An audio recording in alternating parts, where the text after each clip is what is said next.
Muchos años después, frente al pelotón de fusilamiento, el coronel Aureliano Buendía había de recordar aquella tarde remota en que su padre lo llevó a conocer el hielo. Macondo era entonces una aldea de 20 casas de barro y cañabrava, construidas a la orilla de un río de aguas diáfanas que se precipitaban por un lecho de piedras pulidas, blancas y enormes como huevos prehistóricos. El mundo era tan reciente que muchas cosas carecían de nombre y para mencionarlas había que señalarlas con el dedo. Todos los años por el mes de marzo, una familia de gitanos desarrapados plantaba su carpa cerca de la aldea y con un grande alboroto de pitos y timbales daban a conocer los nuevos inventos. Primero llevaron el imán. Un gitano corpulento, de barba montaraz y manos de gorrión que se presentó con el nombre de Melquíades, hizo una truculenta demostración pública de lo que él mismo llamaba la octava maravilla de los sabios alquimistas de Macedonia. Fue de casa en casa arrastrando 2 lingotes metálicos, y todo el mundo se espantó al ver que los calderos, las pailas, las tenazas y los anafes se caían de su sitio, y las maderas crujían por la desesperación de los clavos y los tornillos tratando de desenclavarse, y aún los objetos perdidos desde hacía mucho tiempo aparecían por donde más se les había buscado y se arrastraban en desbandada turbulenta detrás de los fierros mágicos de Melquíades. Las cosas tienen vida propia, pregonaba el gitano con áspero acento. Todo es cuestión de despertarles el ánima. José Arcadio Buendía, cuya desaforada imaginación iba siempre más lejos que el ingenio de la naturaleza y aún más allá del milagro y la magia, pensó que era posible servirse de aquella invención inútil para desentrañar el oro de la tierra. Melquíades, que era un hombre honrado, le previno: para eso no sirve. Pero José Arcadio Buendía no creía en aquel tiempo en la honradez de los gitanos, así que cambió su mulo y una partida de chivos por los 2 lingotes imantados. Úrsula Iguarán, su mujer, que contaba con aquellos animales para ensanchar el desmedrado patrimonio doméstico, no consiguió disuadirlo. Muy pronto ha de sobrarnos oro para empedrar la casa, replicó su marido. Durante varios meses se empeñó en demostrar el acierto de sus conjeturas. Exploró palmo a palmo la región, inclusive el fondo del río, arrastrando 2 lingotes de hierro y recitando en voz alta el conjuro de Melquíades. Lo único que logró desenterrar fue una armadura del siglo XV con todas sus partes soldadas por un cascote de óxido, cuyo interior tenía la resonancia hueca de un enorme calabazo lleno de piedras. Cuando José Arcadio Buendía y los 4 hombres de su expedición lograron desarticular la armadura, encontraron dentro un esqueleto calcificado que llevaba colgado en el cuello un relicario de cobre con un rizo de mujer. En marzo volvieron los gitanos.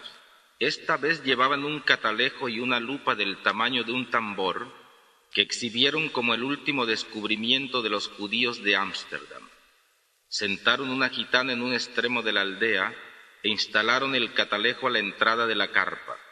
Mediante el pago de 5 reales, la gente se asomaba al catalejo y veía a la gitana al alcance de su mano.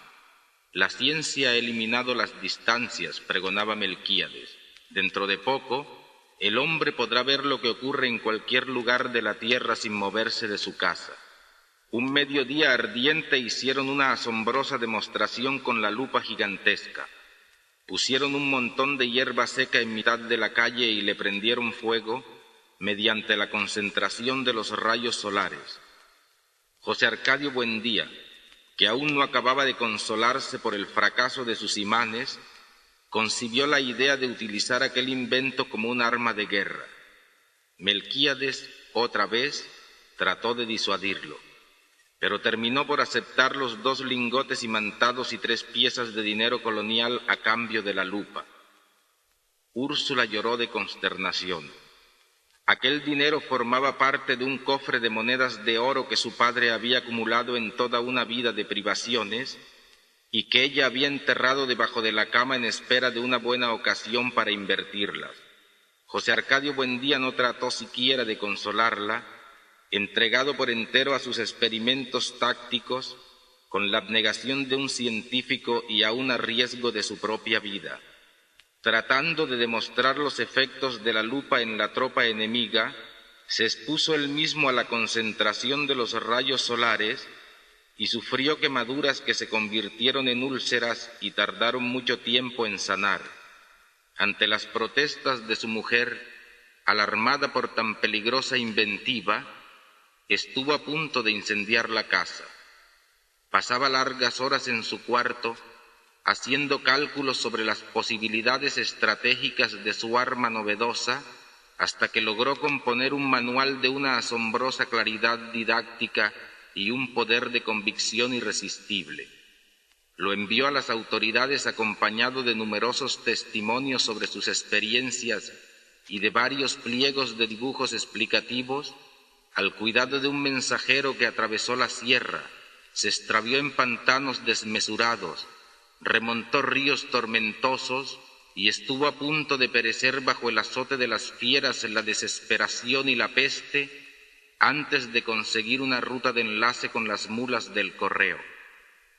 A pesar de que el viaje a la capital era en aquel tiempo poco menos que imposible, José Arcadio Buendía prometía intentarlo tan pronto como se lo ordenara el gobierno, con el fin de hacer demostraciones prácticas de su invento ante los poderes militares y adiestrarlos personalmente en las complicadas artes de la guerra solar. Durante varios años esperó la respuesta. Por último, cansado de esperar, se lamentó ante Melquíades del fracaso de su iniciativa y el gitano dio entonces una prueba convincente de su honradez. Le devolvió los doblones a cambio de la lupa y le dejó además unos mapas portugueses y varios instrumentos de navegación. De su puño y letra escribió una apretada síntesis de los estudios del monje Hermann, que dejó a su disposición para que pudiera servirse del astrolabio, la brújula y el sextante. José Arcadio Buendía pasó los largos meses de lluvia encerrado en un cuartito que construyó en el fondo de la casa para que nadie perturbara sus experimentos. Habiendo abandonado por completo las obligaciones domésticas, permaneció noches enteras en el patio vigilando el curso de los astros y estuvo a punto de contraer una insolación por tratar de establecer un método exacto para encontrar el mediodía. Cuando se hizo experto en el uso y manejo de sus instrumentos, tuvo una noción del espacio que le permitió navegar por mares incógnitos, visitar territorios deshabitados y trabar relación con seres espléndidos sin necesidad de abandonar su gabinete. Fue esa la época en que adquirió el hábito de hablar a solas, paseándose por la casa sin hacer caso de nadie, mientras Úrsula y los niños se partían el espinazo en la huerta, cuidando el plátano y la malanga, la yuca y el ñame, la uyama y la berenjena. De pronto, sin ningún anuncio, su actividad febril se interrumpió y fue sustituida por una especie de fascinación. Estuvo varios días como hechizado, repitiéndose a sí mismo en voz baja un sartal de asombrosas conjeturas, sin dar crédito a su propio entendimiento. Por fin, un martes de diciembre a la hora del almuerzo, soltó de un golpe toda la carga de su tormento. Los niños habían de recordar por el resto de su vida la augusta solemnidad con que su padre se sentó a la cabecera de la mesa, temblando de fiebre, devastado por la prolongada vigilia y por el encono de su imaginación, y les reveló su descubrimiento. La tierra es redonda como una naranja. Úrsula perdió la paciencia. Si has de volverte loco, vuélvete tú solo, gritó, pero no trates de inculcar a los niños tus ideas de gitano. José Arcadio Buendía, impasible, no se dejó amedrentar por la desesperación de su mujer, que en un rapto de cólera le destrozó el astrolabio contra el suelo.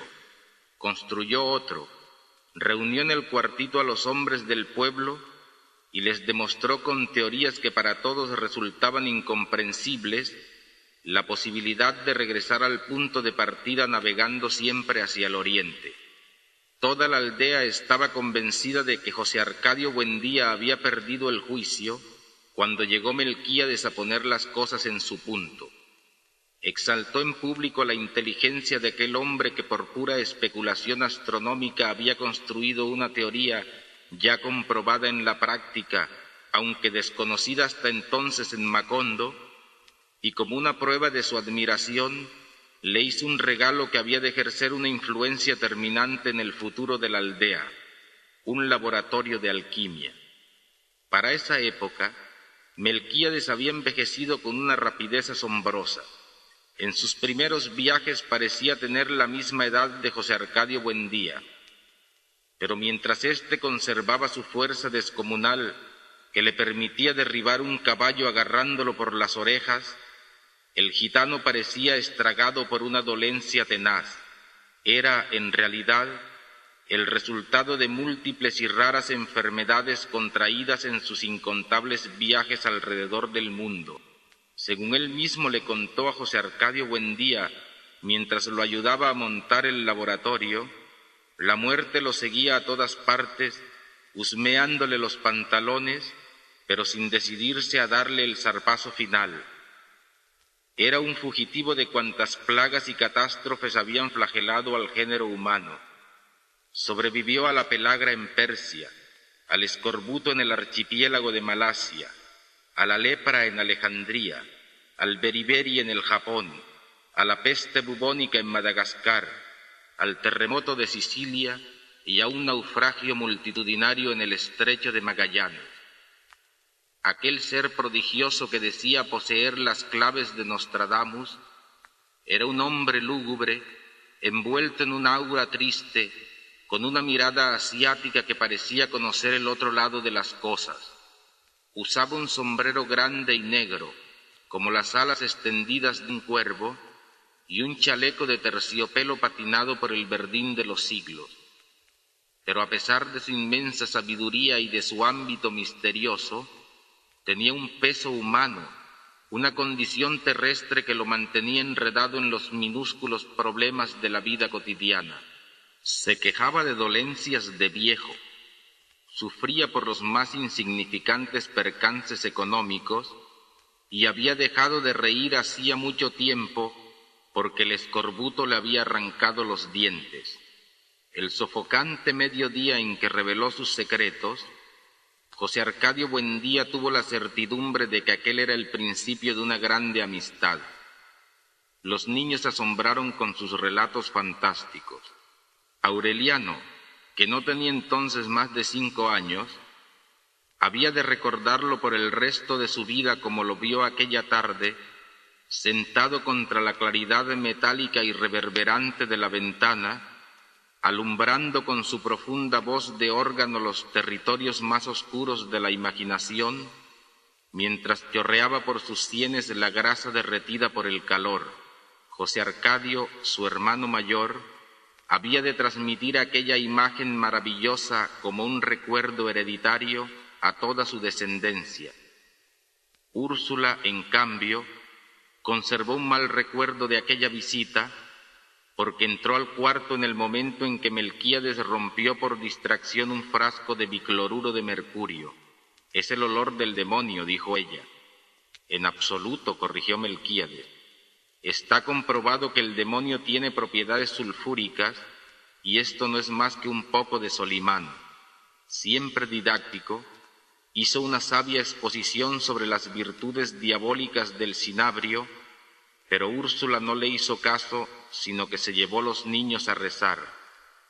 Aquel olor mordiente quedaría para siempre en su memoria, vinculado al recuerdo de Melquíades. El rudimentario laboratorio, sin contar una profusión de cazuelas, embudos, retortas, filtros y coladores, estaba compuesto por un atanor primitivo, una probeta de cristal de cuello largo y angosto, imitación del huevo filosófico, y un destilador construido por los propios gitanos según las descripciones modernas del alambique de 3 brazos de María la judía. Además de estas cosas, Melquíades dejó muestras de los 7 metales correspondientes a los 7 planetas, las fórmulas de Moisés y Zósimo para el doblado del oro, y una serie de apuntes y dibujos sobre los procesos del gran magisterio, que permitían a quien supiera interpretarlos intentar la fabricación de la piedra filosofal. Seducido por la simplicidad de las fórmulas para doblar el oro, José Arcadio Buendía cortejó a Úrsula durante varias semanas para que le permitiera desenterrar sus monedas coloniales y aumentarlas tantas veces como era posible subdividir el azogue. Úrsula cedió, como ocurría siempre, ante la inquebrantable obstinación de su marido. Entonces José Arcadio Buendía echó 30 doblones en una cazuela y los fundió con raspadura de cobre, oropimente, azufre y plomo. Puso a hervir todo a fuego vivo en un caldero de aceite de ricino hasta obtener un jarabe espeso y pestilente más parecido al caramelo vulgar que al oro magnífico. En azarosos y desesperados procesos de destilación, fundida con los 7 metales planetarios, trabajada con el mercurio hermético y el vitriolo de Chipre, y vuelta a cocer en manteca de cerdo a falta de aceite de rábano, la preciosa herencia de Úrsula quedó reducida a un chicharrón carbonizado que no pudo ser desprendido del fondo del caldero.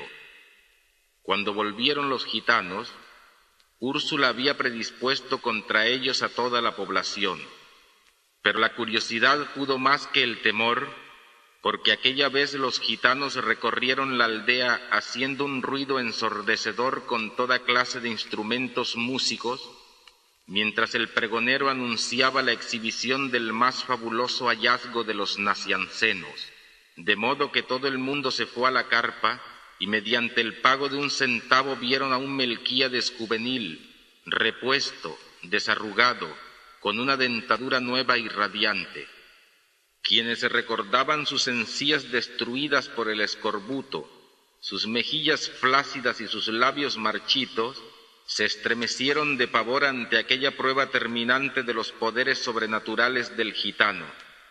El pavor se convirtió en pánico cuando Melquíades se sacó los dientes, intactos, engastados en las encías, y se los mostró al público por un instante fugaz en que volvió a ser el mismo hombre decrépito de los años anteriores, y se los puso otra vez, y sonrió de nuevo con un dominio pleno de su juventud restaurada.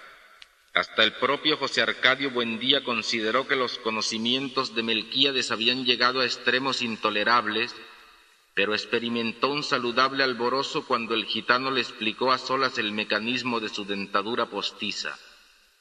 Aquello le pareció a la vez tan sencillo y prodigioso que de la noche a la mañana perdió todo interés en las investigaciones de alquimia, sufrió una nueva crisis de mal humor, no volvió a comer en forma regular y se pasaba el día dando vueltas por la casa. En el mundo están ocurriendo cosas increíbles, le decía Úrsula. Ahí mismo, al otro lado del río, hay toda clase de aparatos mágicos, mientras nosotros seguimos viviendo como los burros. Quienes lo conocían desde los tiempos de la fundación de Macondo se asombraban de cuánto había cambiado bajo la influencia de Melquíades. De emprendedor y limpio, se convirtió en un hombre de aspecto holgazán, descuidado en el vestir, con una barba salvaje que Úrsula lograba cuadrar a duras penas con un cuchillo de cocina. No faltó quien lo considerara víctima de algún extraño sortilegio, pero hasta los más convencidos de su locura abandonaron trabajo y familia para seguirlo, cuando se echó al hombro sus herramientas de desmontar y pidió el concurso de todos para abrir una trocha que pusiera a Macondo en contacto con los grandes inventos.